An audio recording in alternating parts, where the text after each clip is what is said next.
പ്രിയപ്പെട്ട സുഹൃത്തുക്കളെ, കേരളത്തിൽ വടക്കേ മലബാറിൽ കണ്ണൂർ ജില്ലയ്ക്ക് പുറത്ത് CPM-ന്റെ ഏറ്റവും രണ്ട് ഉറച്ച മണ്ഡലങ്ങൾ ഏതാണ് എന്ന് ചോദിച്ചാൽ ഒന്ന് ബേപ്പൂരും അടുത്തത് പേരാമ്പ്രയുമായിരിക്കും.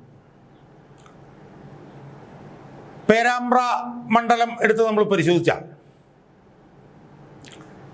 982 മുതൽ, അതിന് മുമ്പുള്ള കണക്കുകൾ എനിക്ക് കിട്ടിയില്ല, എന്തായാലും 982 മുതൽ നടന്നിട്ടുള്ള, അല്ലെങ്കിൽ 982 മുതൽ 2021 വരെ നടന്നിട്ടുള്ള എല്ലാ നിയമസഭാ തെരഞ്ഞെടുപ്പുകളിലും CPM ആണ് ജയിച്ചിട്ടുള്ളത്. 982, 87, 91, 96, 2001, 2006, 2011, 2016, 2021 9 തെരഞ്ഞെടുപ്പുകളിൽ തുടർച്ചയായി പേരാമ്പ്രയിൽ നിന്ന് ജയിച്ചിട്ടുള്ളത് CPM ആണ്. ഏറെയും കുറഞ്ഞും ഭൂരിപക്ഷമൊക്കെ ഉണ്ടായിട്ടുണ്ട്. ചുരുക്കത്തിൽ ഏതാണ്ടൊരു 4.5 പതിറ്റാണ്ട് കാലത്തോളം, ഏതാണ്ടൊരു 44 വർഷക്കാലത്തോളം CPM-ന്റെ ഉറച്ച കോട്ടയായി നിൽക്കുന്ന ഒരു നിയമസഭാ മണ്ഡലമാണ് പേരാമ്പ്ര. സുഹൃത്തുക്കളെ, ആ പേരാമ്പ്രയിൽ ഇത്തവണ നിൽക്കുന്ന ഒരു സ്ഥാനാർത്ഥിയുണ്ട്. ആ സ്ഥാനാർത്ഥി പേരാമ്പ്രയിൽ 4 പതിറ്റാണ്ട് കാലങ്ങളായി നിലനിൽക്കുന്ന CPM-ന്റെ അധീശത്വം, CPM-ന്റെ അപ്രമാദിത്വം, CPM-ന്റെ ഇൻഫാലിബിലിറ്റി അത് തകർത്തുകൊണ്ട് ആ സ്ഥാനാർത്ഥി ഇത്തവണ വലിയ ഭൂരിപക്ഷത്തിൽ പേരാമ്പ്രയിൽ നിന്ന് ജയിക്കാൻ പോവുകയാണ് എന്നാണ് എനിക്ക് ഈ വീഡിയോയിലൂടെ പറയാം. സുഹൃത്തുക്കളെ, ആ സ്ഥാനാർത്ഥി ഒരു വനിതയാണ് എന്നുള്ളത് നമുക്ക് ഏറെ അഭിമാനകരമാണ്. അതിലുപരി മുസ്ലിം ലീഗ് എന്ന് പറഞ്ഞ പാർട്ടിയുടെ ഒരു പ്രതിനിധിയാണ് അവിടെ UDF-ന്റെ സ്ഥാനാർത്ഥിയായി മത്സരിക്കുന്ന ഈ വനിത എന്ന് പറയുമ്പോൾ അത് കുറച്ചുകൂടി അഭിമാനകരമായി നമുക്ക് തോന്നും. കാരണം നമ്മൾ പൊതുവിലുള്ളൊരു പൊതുബോധം എന്ന് പറഞ്ഞാൽ മുസ്ലിം സമുദായത്തിൽ സ്ത്രീകൾക്ക് വലിയ സ്വാതന്ത്ര്യം കുറവാണ്. അങ്ങനെ ഒരു പൊതുബോധം നമ്മളുടെ ഇടയിലുണ്ട്. അതിനേക്കാൾ ഉപരി മുസ്ലിം ലീഗിന് ഈ തെരഞ്ഞെടുപ്പ് വരെ ഒരു വനിതാ സ്ഥാനാർത്ഥി പോലും ഉണ്ടായിരുന്നിട്ടില്ല എന്നാണ് എനിക്ക് തോന്നുന്നത്. എനിക്ക് ഒന്നോ മറ്റോ ഉണ്ടായിരുന്നു, എനിക്കറിയില്ല, ഇല്ലാതിരുന്നു എന്നാണ് എനിക്ക് തോന്നുന്നത്. നിയമസഭയിൽ തദ്ദേശ സ്വയംഭരണ സ്ഥാപനങ്ങളിലൊക്കെ ഒരുപാട് വനിതകളുണ്ട്. പക്ഷേ നിയമസഭയിലേക്ക് മുസ്ലിം ലീഗിൻ്റെ സ്ഥാനാർത്ഥിയായിട്ട് വനിതകൾ വന്നതായിട്ട് എനിക്ക് ഓർമ്മയില്ല. ഒന്ന് ആദ്യത്തെ ഒരു അനുഭവമാണ് ഇത് എന്ന് എനിക്ക് തോന്നുന്നു. ഇത്തവണ ഒരു വനിതയല്ല, 2 വനിതകൾ മത്സരിക്കുന്നുണ്ട്. അതിലൊന്ന് പേരാമ്പ്രയിൽ മത്സരിക്കുന്ന ഫാത്തിമ തെഹ്ലിയയും കൂത്തുപറമ്പിൽ മത്സരിക്കുന്ന ജയന്തി രാജനും. അതിലൊന്ന് ഹിന്ദു സമുദായത്തിൽപ്പെട്ടതാണ് എന്നുകൂടി നമ്മൾ കാണണം. അപ്പം ഞാൻ ഈ വീഡിയോയിൽ ഇന്ന് എൻ്റെ പ്രേക്ഷകരുമായി ചർച്ച ചെയ്യാൻ പോകുന്നത് പേരാമ്പ്ര മണ്ഡലത്തിൽ മത്സരിക്കുന്ന ഫാത്തിമ തെഹ്ലിയ എന്ന് പറയുന്ന ആ മുസ്ലിം ലീഗിൻ്റെ ആ ചെറുപ്പക്കാരിയായിട്ടുള്ള ആ സ്ഥാനാർത്ഥിയെക്കുറിച്ചിട്ടാണ്. ഞാനൊന്ന് പരിശോധിച്ച് നോക്കി. അവർ കോഴിക്കോട് ജില്ലാ കോടതിയിലെ പ്രശസ്തമായ ഒരു അഭിഭാഷകയാണ്. ഈ പ്രായത്തിൽ തന്നെ LLM ബിരുദാനന്തര ബിരുദധാരിയാണ്. സുഹൃത്തുക്കളെ, അവർ ഈ ഫാത്തിമ തെഹ്ലിയ എന്ന് പറഞ്ഞിട്ടുള്ള ഈ വനിതാ സ്ഥാനാർത്ഥി നിസ്സംശയം പറയാം ഈ തെരഞ്ഞെടുപ്പിലെ സൂപ്പർ സ്റ്റാർ അവരാണ് എന്നുള്ളത്. ഞാനത് അവരുടെ റീലുകൾ കണ്ടിട്ടൊന്നുമല്ല. റീലുകളിലൊക്കെ ജീവിക്കുന്ന പല രാഷ്ട്രീയക്കാർ ഇന്ന് കേരളത്തിലുണ്ട്. ഞാൻ അവരുടെ പേരുകളൊന്നും പറയുന്നില്ല. അതത്ര ഗുണകരമാണ് എന്നുള്ള അഭിപ്രായവും എനിക്കില്ല. റീലല്ല യഥാർത്ഥ രാഷ്ട്രീയം എന്ന് വിശ്വസിക്കുന്ന ഒരാളാണ് ഞാൻ. റീലിൽ അഭിനമിക്കുന്ന രാഷ്ട്രീയ നേതാക്കന്മാരെ അങ്ങനെ അന്ധമായി പിന്തുണയ്ക്കാനും ഞാൻ തയ്യാറല്ല. ഞാൻ ഈ ഫാത്തിമ തെഹ്ലിയ കേരളത്തിലെ ഈ തെരഞ്ഞെടുപ്പിലെ സൂപ്പർ സ്റ്റാറാണെന്ന് പറയാൻ കാരണം അവരെ റീലിൽ കണ്ട് പരിചയപ്പെട്ടതിലൂടെ അല്ല എന്നാണ് എനിക്ക് സൂചിപ്പിക്കാം. ഞാനൊരു പൊതുപ്രവർത്തകൻ എന്നുള്ള നിലയിലും രാഷ്ട്രീയക്കാരൻ എന്നുള്ള നിലയിലും ഞാൻ നടത്തിയിട്ടുള്ള പൊതു നിരീക്ഷണങ്ങളിൽ നിന്നാണ് ഈ തെരഞ്ഞെടുപ്പിലെ ഏറ്റവും പ്രധാനപ്പെട്ട സൂപ്പർ സ്റ്റാർ ഈ ഫാത്തിമ തെഹ്ലിയ എന്ന് പറയുന്ന വനിതയാണ് എന്ന് എനിക്ക് മനസ്സിലായി.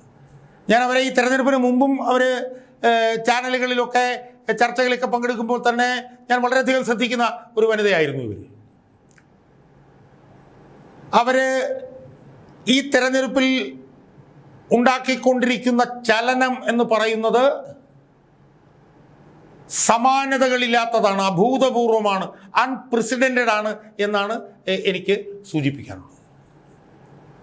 അവരുടെ തെരഞ്ഞെടുപ്പ് രംഗത്തെ അവരുടെ പ്രകടനം, അവരുടെ പ്രസംഗം രീതികൾ, അവരുടെ വോട്ടർമാരോടുള്ള അവരുടെ പ്രതികരണം, അവരുടെ വളരെ വളരെ സ്ട്രെയിറ്റ് ഫോർവേഡായിട്ടുള്ള ഒരു ഒരു ഒരു ഒരു ഒരു പ്രവർത്തന രീതി,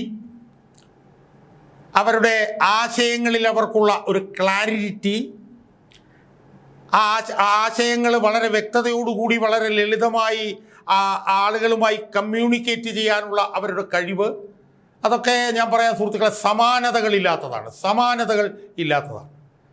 യഥാർത്ഥത്തിൽ കേരളത്തിൽ മത്സരിക്കുന്ന പ്രമുഖ രാഷ്ട്രീയ പാർട്ടികളുടെയൊക്കെ തന്നെ സ്ഥാനാർത്ഥികളുമായിട്ട് അവരെ താരതമ്യം ചെയ്താൽ ഒരു സംശയവും വേണ്ട, അവർ ഏറ്റവും എനിക്കൊന്ന് ഒന്നാം സ്ഥാനത്ത് തന്നെ എനിക്ക് അവരെ നിർത്തുന്നതിൽ എനിക്കൊരു മടിയില്ല എന്നാണ് എനിക്ക് പറയാനുള്ളത്. എനിക്ക് 1982 മുതൽ തന്നെ തെരഞ്ഞെടുപ്പ് രംഗത്ത് പ്രവർത്തിക്കുന്ന ഒരാളാണ് ഞാൻ. ഈ തെരഞ്ഞെടുപ്പിലെ സ്ഥാനാർത്ഥികളെ മിക്കവാറും പേരെ ഞാൻ നിരീക്ഷിച്ചിട്ടുമുണ്ട്. അതിൽ കഴിവുള്ളവർ ഒരുപാട് ആളുകളുണ്ട്, ഇല്ലെന്നും ഞാൻ പറയുന്നു. സ്ത്രീകൾ 12 പേര് CPM-നകത്ത്, 81 സ്ഥാനാർത്ഥികൾ CPM-നുള്ളതിൽ ഏതാണ്ട് 12 സ്ഥാനാർത്ഥികൾ CPM-ലുമുണ്ട്. കോൺഗ്രസിലും കുറച്ച് വനിതാ സ്ഥാനാർത്ഥികളുണ്ട്. അപ്പോൾ അതുകൊണ്ട് ഞാൻ പറയുന്നത്, ഇറസ്പെക്റ്റീവ് ഓഫ് വനിതാ പുരുഷൻ എന്ന് നമ്മൾ താരതമ്യം ചെയ്താൽ പോലും ഈ ഫാത്തിമ തെഹ്ലിയ എന്ന് പറയുന്ന ഈ വനിതയെ ഞാൻ ഒന്നാം സ്ഥാനത്ത് നിലനിർത്താൻ ആഗ്രഹിക്കുന്നു എന്നാണ് എനിക്ക് സൂചിപ്പിക്കുക. നേരത്തെ സൂചിപ്പിച്ച ഗുണഗണങ്ങളാണ് അതിന് കാരണം. എനിക്കൊന്ന് രാഹുൽ ഗാന്ധി വന്നപ്പോൾ തർജ്ജമ ചെയ്തു, നല്ല ക്ലാരിറ്റിയോടുകൂടി ഇംഗ്ലീഷ് അവർ സംസാരിക്കുന്നു, നല്ല ക്ലാരിറ്റിയോടുകൂടി മലയാളത്തിൽ പ്രസംഗിക്കുന്നു, നല്ല ക്ലാരിറ്റിയോടുകൂടി അവർ ജനങ്ങളുമായി സംവദിക്കുന്നു.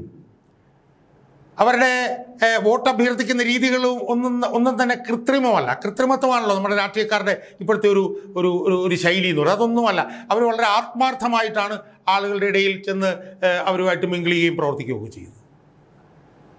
അപ്പോൾ ഒരു സംശയവും വേണ്ട, അവർ പേരാമ്പ്രയിലെ CPM-ൻ്റെ കോട്ട തകർക്കാൻ തുനിഞ്ഞിറങ്ങിയിരിക്കുകയാണ്. 82 മുതൽ CPM നിലനിർത്തിയിരിക്കുന്ന ഈ കോട്ട ഈ 2026 ഒരുപക്ഷെ ഒരു 10,000-ത്തിലൊക്കെ മുകളിലേക്ക് അവരുടെ ഭൂരിപക്ഷം പോയാൽ പോലും അതിൽ അത്ഭുതപ്പെടേണ്ടതില്ല എന്നെനിക്ക് തോന്നുന്നു. എന്ന് മാത്രമല്ല, ഞാൻ ഉറപ്പിച്ചു പറയുന്നു, CPM-ൻ്റെ അണികളുടെ നല്ല ശതമാനം വോട്ട് ഉൾപ്പെടെ ഈ വനിതയ്ക്ക് ലഭിക്കും എന്ന് യാതൊരു തർക്കമില്ല. പിന്നെ ഈ വനിത വന്നതോടുകൂടി എന്താ സംഭവിച്ചത്? ഈ വനിത TP രാമകൃഷ്ണൻ തമ്മിലുള്ള കമ്പാരിസൺ വന്നു. ഈ വനിത വളരെ പ്രൊആക്റ്റീവായിട്ടുള്ള, വളരെ വൈബ്രൻ്റ് ആയിട്ടുള്ള ഒരു സ്ത്രീയായിട്ട് അപ്പുറത്ത് നിൽക്കുമ്പോൾ, ഇപ്പുറത്ത് ഈ ഒച്ചയിഴയുന്നത് പോലത്തെ ഒരു മനുഷ്യനായിട്ടാണ് നമുക്ക് TP രാമകൃഷ്ണനെ കാണാൻ കഴിയും. ഇപ്പോൾ അയാളെ കുറ്റപ്പെടുത്തിയിട്ട് കാര്യമൊന്നുമില്ല, അയാൾ അഴിമതി വിരുദ്ധനായിട്ടുള്ള ഒരു നേതാവാണ്, നല്ല കമ്മ്യൂണിസ്റ്റുകാരനാണ്, അതിലും തർക്കമില്ല. പക്ഷേ ഫാത്തിമ തെഹ്ലിയുമായിട്ടുള്ള താരതമ്യം വന്നപ്പോൾ അയാളുടെ സ്ഥിതി പരമ ദയനീയമായി പോയി എന്ന് പറയാതെ വയ്യ. അങ്ങനെ വന്നപ്പോൾ CPM-കാർ അപകടം മണത്തു. അവർ വർഗീയ പ്രചരണവുമായി ഇറങ്ങി. വടകരയിൽ ഷാഫി പറമ്പിലിനെതിരെ ഈ കാഫിർ സ്ക്രീൻഷോട്ട് കൊണ്ടുവന്നതുപോലെ ഈ ഫാത്തിയ തെഹ്ലിയ നമ്മുടെ ഖൗമിലുള്ള കുട്ടിയാണെന്നും അവരെ ജയിപ്പിക്കണമെന്നും ഒക്കെ മുസ്ലിം ലീഗ് പ്രചരണം നടത്തി എന്ന് CPM-കാർ പ്രചരണം നടത്തും. മുസ്ലിം ലീഗ് അങ്ങനെ പ്രചരണം നടത്തിയതിനൊന്നും ഒരു തെളിവുമില്ല. പക്ഷേ മുസ്ലിം ലീഗ് അങ്ങനെ പ്രചരിപ്പിക്കുന്നു എന്നുള്ള വർഗീയ പ്രചരണവുമായി CPM രംഗത്തിറങ്ങി. അവസാനം അവർക്കത് പിൻവലിക്കേണ്ടി വന്നു.